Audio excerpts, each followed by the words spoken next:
Apex competition classes के YouTube channel पर आज हम हिंदी का प्रकरण लेंगे संधि। और संधि को पढ़ने से पहले संधि शब्द का अर्थ आना चाहिए। संधि शब्द का अर्थ आना चाहिए। संधि का अर्थ क्या होता है?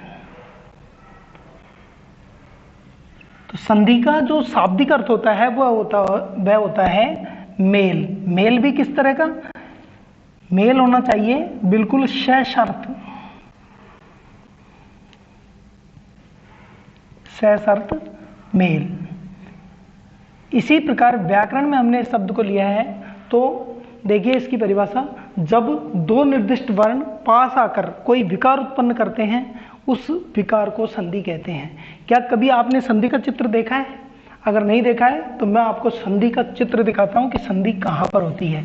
जैसे हम सामान्य सा कोई शब्द लेते हैं, एक शब्द लेते हैं विद्या, एक शब्द लेते हैं विद्या और इसमें हम जोड़ते हैं आलय।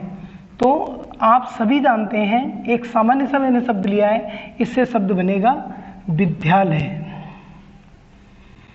और यहां पर आपको ऐसा लगेगा कि किसी तरह की कोई संधि नहीं हुई है। इसी तरह का एक शब्द और लेते हैं हम राम और इसमें जोड़ते हैं हम अनुज।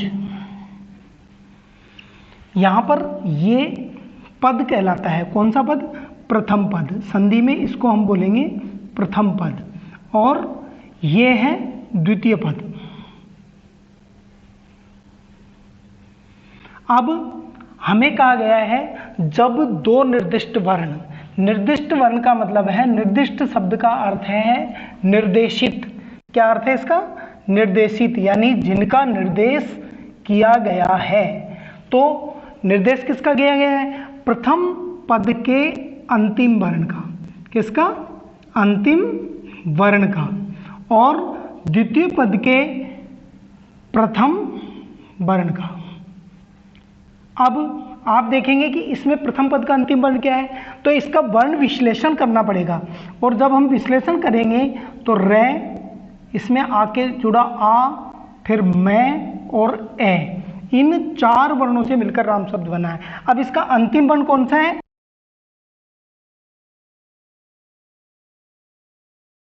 बोलते हैं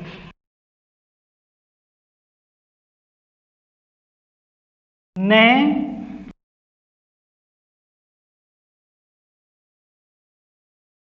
अब द्वितीय में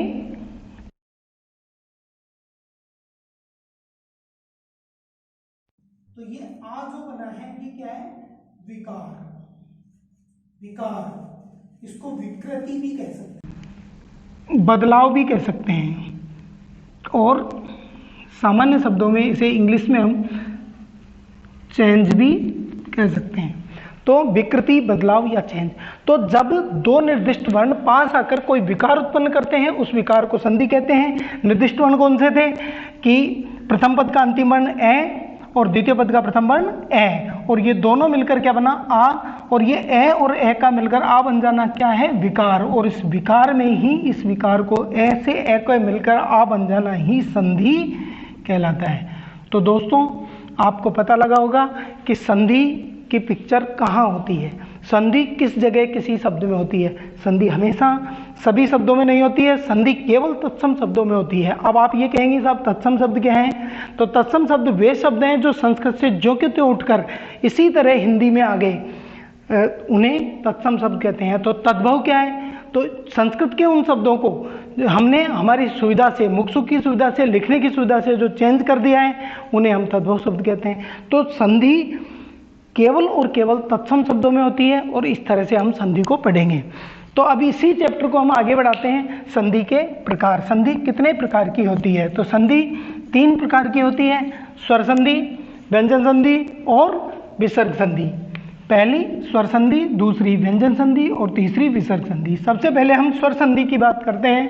तो स्वर संधि में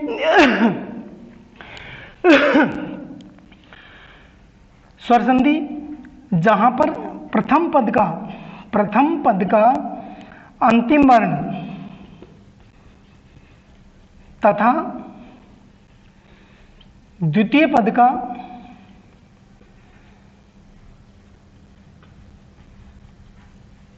प्रथम वर्ण ये दोनों क्या हो, स्वर हो। जहां प्रथम पद का अंतिम वर्ण व द्वितीय पद का प्रथम वर्ण यानी स्वर और स्वर मिलते हैं वहां पर स्वर संधि होती है। जहां दोनों में से एक स्वर हो, सॉरी व्यंजन हो, तो वहां पर व्यंजन संधि होती है। और यहाँ पर प्रथम पद का अंतिम वर्ण विसर्ग हो, वहाँ पर विसर्ग संधि होती है। इस तरह से आप पहचान कर सकते हैं, जहाँ प्रथम पद का अंतिम वर्ण तथा द्वितीय पद का प्रथम वर्ण दोनों स्वर हो तो वहाँ स्वर संधि होती है, जहाँ दोनों में से कोई एक व्यंजन हो तो वहाँ व्यंजन संधि होती है, और जहाँ प्रथम पद का अंतिम वर्ण विसर्ग हो वहाँ विसर्ग संधि होती है। यदि हम इसकी आगे बात करें कि स्वर संधि के कितने भेद हैं, तो हिंदी में स्वर संधि के 5 भेद हैं। पहला दीर्घ स्वर संधि, दूसरा गुण स्वर संधि, तीसरा वृद्धि स्वर संधि, और चौथा यण स्वर संधि, और पांचवा अयादि स्वर संधि। इस प्रकार दोस्तों संधि के चैप्टर को हम अगले वीडियो में पढ़ेंगे। अगले वीडियो में हम दीर्घ स्वर संधि का अध्ययन करेंगे।